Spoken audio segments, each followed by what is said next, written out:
Mais CISM, ils ont été tellement importants dans notre cheminement. Ça a été c'est la première, pour ceux qui ne savent pas c'est quoi CISM, c'est la radio de l'Université de Montréal, qui est encore aujourd'hui au 89.3, si j'oublie pas, si je me souviens bien.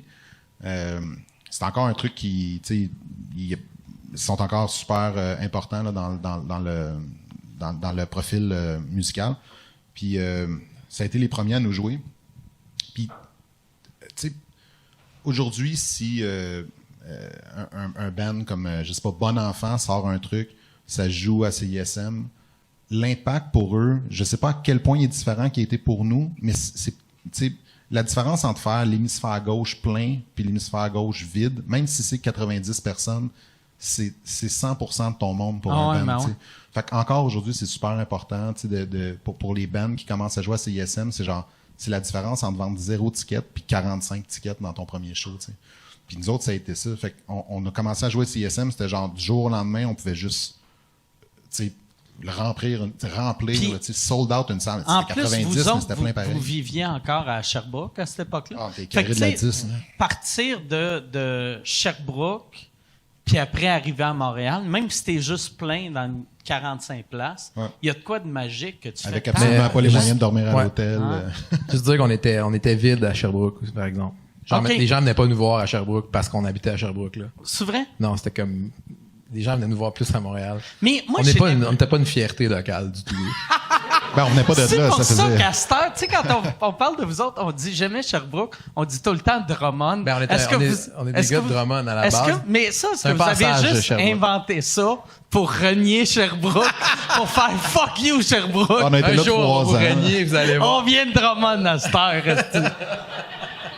Mais moi, je me rappelle, tu sais, quand j'avais écouté la première fois, j'avais fait « Christ que c'est bon ». Tu sais, la musique est bonne, puis c'est vraiment drôle. Tu sais, vos paroles, c'est super drôle. Puis, je me disais « Asti, ça, là, ça pognerait n'importe où sur la Terre, sauf au Québec ». C'est ça, ça m'a surpris que ça pogne au Québec. C'est ça sonne comme une insulte. C'est comme chien ce que tu dis. Bon, le podcast est fini.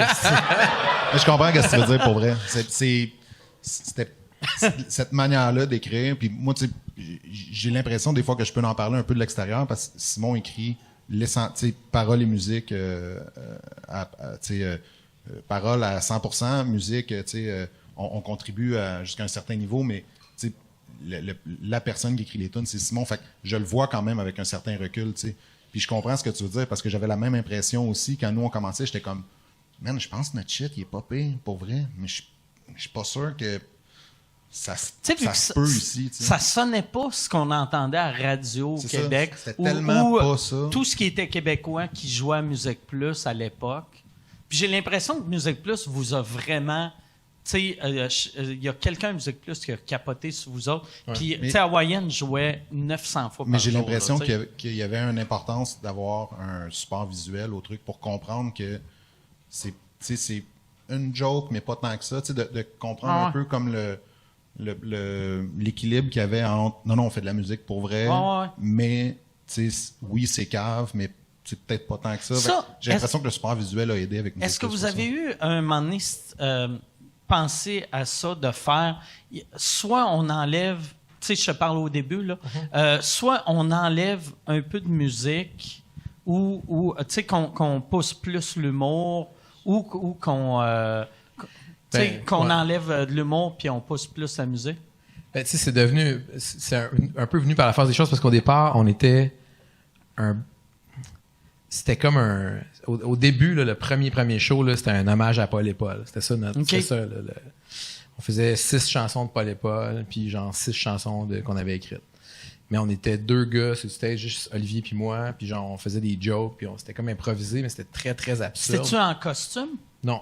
OK. Mais c'était vraiment dans l'esprit de Paul et Paul, puis tu sais, c'est ça après ça qui a défini la ligne lyrique un peu, tu sais, d'avoir comme toujours ce côté-là absurde, c'est de là que ça vient. Puis moi, je pense, pour revenir à ce que tu disais tantôt, je pense que c'est ça qui fait que pour beaucoup de gens, peut-être au Québec, c'est quand même relativement familier comme humour, parce que ça a tellement été fort, l'humour de Claude Meunier dans les années 90, que tout le monde s'est habitué à ça. Les gens sont pas décontenancés quand ils entendent de l'absurde. Versus, mettons, quand on arrive en France, puis les gens sont... Pour eux, c'est super... Tu sais, eux, c'est clair qu'on fait de l'absurde. C'est hyper pointu pour eux.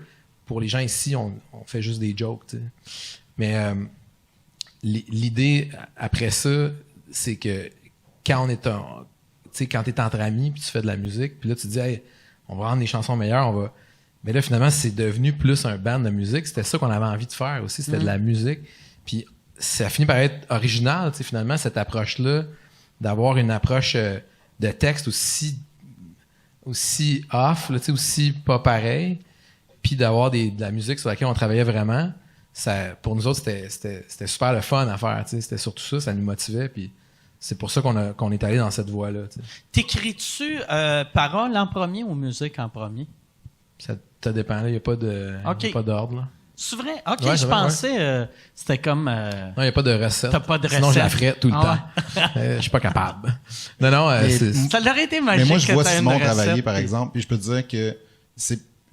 Mettons, mon œil d'observateur extérieur, c'est ni un ni l'autre. C'est juste des fois, j'ai l'impression que c'est juste plein de riffs que Simon il a dans sa tête. Il joue à la guitare, il joue. Il y a plein d'idées, plein de riffs au fil des années. Puis après ça, il y a une idée. J'aime ta grand-mère. Juste ça. Juste le contexte, c'est Alex, il y a sa grand-mère, je suis en amour, faut que j'y annonce. Ça devient juste une idée. Puis là, il y a un riff qui traîne dans sa tête, qui se rapproche de quelque chose qui se peut, puis la mélodie se raccroche à ça, puis tranquillement, ça se développe. Mais c'est pas comme... Moi, j'ai rarement vu Simon avoir un texte au complet ou une toune au complet sans que juste le concept, puis l'angle, puis l'idée existent. C'est quasiment une idée de sketch. Saskatchewan, juste une province, je t'en crisse après. C'est juste ça. Puis là, après, on check comment ça peut se passer. T'sais. Mais juste, je vais être en crisse après la province. T'sais. Ça dit même Saskatchewan, comment ça a sorti? Saskatchewan, pour vrai, c'est une des chansons qu'on a écrites, qu'on a faites les plus vite. Tu sais, genre, ça a vraiment été rapide, je me souviens. Puis on l'a écrite il y a quand même... C'est notre plus vieille chanson connue. Tu sais, on avait, je pense, 19 ans quand on a écrit ça. Puis je me souviens, j'étais chez Alex, puis ça s'était fait relativement vite. Une fois que... Ben, c'est vrai que c'est cette idée-là qui est arrivée de Saskatchewan, tu m'as pris ma femme. Puis là, on avait juste joué ça. Je me souviens qu'Alex, pendant genre 3 heures de temps. Puis, à un moment donné, j'avais écrit le texte, que d'ailleurs, j'ai retrouvé cette semaine, le texte original de Saskatchewan. Mais j'ai écrit en peut-être, je sais pas, 20 minutes. Là. Ça a vraiment été... C'est rare que ça a été aussi vite, écrire une tune. Tu devrais... Tu sais, le texte, tu devrais l'encadrer puis le vendre pour genre... Combien tu penses? Mais ça, pour vrai, tu pourrais vendre ça cher. C'est sûr et certain. C'est le genre d'affaire qui serait... Pour vrai, il y a raison pour un truc, une levée de fonds. Même si on cherche tout le temps des trucs pour des levées de fonds, tu vends pas ça pour t'acheter un... Hey, je m'achète un bateau! Un ponton. C'est combien ça peut valoir? Mettons une coupe de 100$? Je sais pas qui... Je faisais tout le temps minimum mon podcast anglais tantôt, puis Mia Khalifa, qui est une porn star, elle a vendu ses lunettes qu'elle faisait de la porn avec pour 50 000 pièces. Fait que si ça vaut pas 50 000, la toune n'est pas si bonne que ça. Non, mais... Avec la bonne crowd dans un encan silencieux, j'imagine qu'il y a quelqu'un qui serait payé pas sûr sur ça. En plus, tu sais, je pense que la raison pourquoi ça vaut aussi cher, c'est que ça fait quand même un bout que vous faites ça. Fait que vos fans, c'est plus juste des kids qui gagnent 17 000 par année. Il y en a qui sont ultra riches que, tu sais, juste le trip d'avoir ça dans leur bureau, ils trippent. Ah, t'as raison, c'est une bonne piste à étudier pour une levée de fonds, pour une fondation. Ou j'ai acheté des bateaux. Ouais. Des bateaux. C'est une bonne idée que t'as eue, pour vrai. T'achètes 5 bateaux. 5 bateaux, là. Mais t'en donnes un au COVID. Ouais, mais pas le plus beau, là. Non, c'est ça. Les 2 semaines de quarantaine, tu dis au monde, t'as des symptômes, je te passe mon ponton, cheap. 2 semaines, je te donne 10 jours de bouffe. Voici le réservoir Gouin, tournant en rond. Ça, est-ce que vous avez... T'as-tu un ponton? Non, j'aimerais ça. C'est un rêve que je poursuis. T'aimerais je poursuis ce rêve-là. Moi, pour vrai... On n'est pas très nautique. Moi, j'ai jamais été bateau. Puis je viens d'acheter une maison en campagne. Puis un moment donné, j'avais dit en joke à un de mes chums, Chris, il faut que je m'achète un ponton. Puis là, c'est devenu... faut que je m'achète un ponton. Je sais pas comment faire chauffer un ponton, mais je sais que je vais en avoir un. Mais tu sais qu'il y a un niveau supérieur à ça qui est le quai qui se déplace. Moi, je pense que t'es peut-être rendu là, même. Un quai qui... Ouais. Un quai avec un moteur. Un quai avec un moteur, tu sais. Ah, c'est... Fait que t'es comme... Tu te rapproches quand même. T'es quasiment sur le sol, mais dans le fond... Mais tu peux même accrocher des bateaux après puis te déplacer. Le quai avec tes bateaux. le moteur, tu peux-tu te rouler sur le fleuve avec ça? Ben là, je t'avoue que je connais pas full le marché. D'après moi, oui. Après moi, si tu te mets un 500 force en arrière de ton quai, tu peux tirer pas mal de ce que tu veux. Il y a de quoi de magique pour montrer que t'as réussi. T'as le quai avec le moteur, puis t'as 2 yachts. Accroché après le quai, ouais, c'est ça. Puis chaque jour, tu décides lequel tu prends. Ouais. Mais si tu mets ton chalet sur ton quai qui flotte... Oh, Christ, tabarnak. Je pense qu'on a un concept, là. Ah ouais, tu vas me coûter cher, là.